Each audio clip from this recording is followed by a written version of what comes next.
46 people have been found dead in an abandoned truck on the outskirts of San Antonio in the US state of Texas. It's thought the victims were undocumented migrants who'd crossed over from Mexico. 16 survivors have been taken to hospital. The nationalities of the dead are not yet known, but the Mexican foreign minister said 2 Guatemalans were among those in hospital. Azadeh Mashiri reports.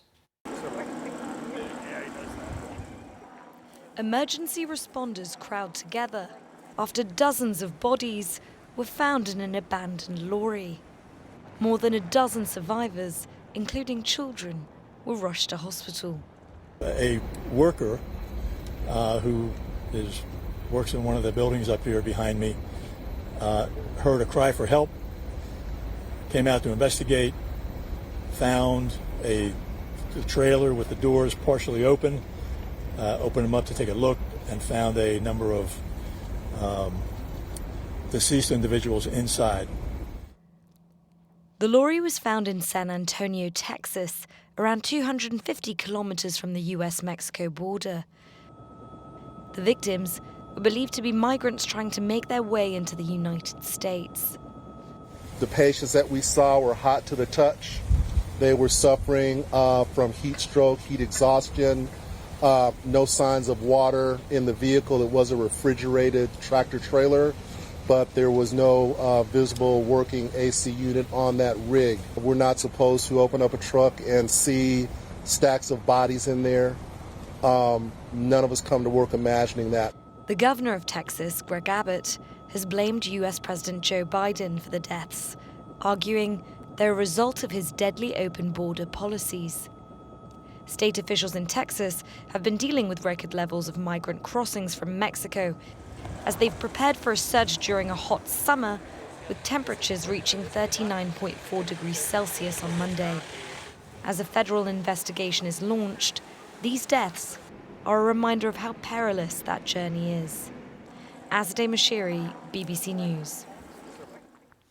Well, we can speak now to Antonio Fernandez, Chief Executive of Catholic Charities. He's at a hospital where some of the victims have been taken. Antonio, firstly, how are the victims doing? Well, I just saw 2 of them right now, and a young man and young woman. Both of them had tubes, so I think they're in critical condition and severe condition. I was with the Archbishop. We were praying with them or for them. And one of them, actually, the young lady, when we were leaving, actually opened her eyes, and we were able to communicate with her just minimum a little bit. Were you able to work out where they have come from, what their nationality is?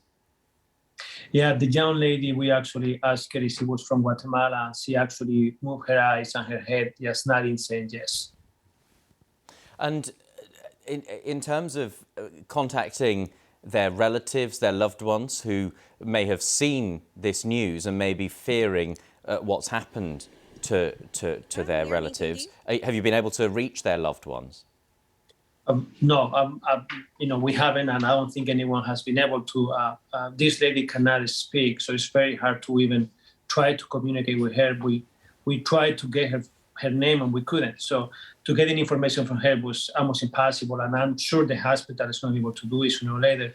The other young man that I saw, he was not awake, so I think it would be very hard to get anything from him right now.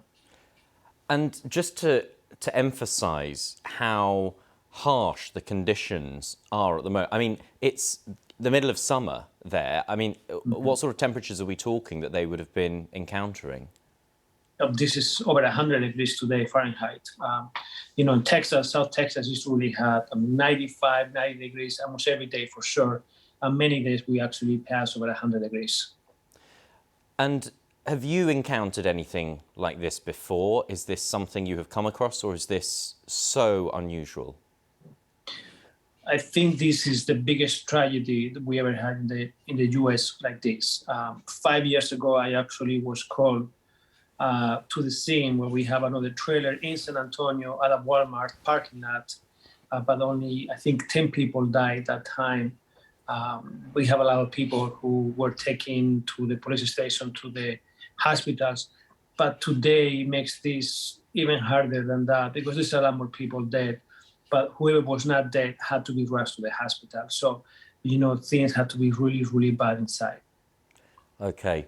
Antonio Fernandez, it must be incredibly difficult for you and your team as well, dealing with this situation. I really appreciate you taking the time to speak to us. Antonio Fernandez from Catholic Charities there. Thank you.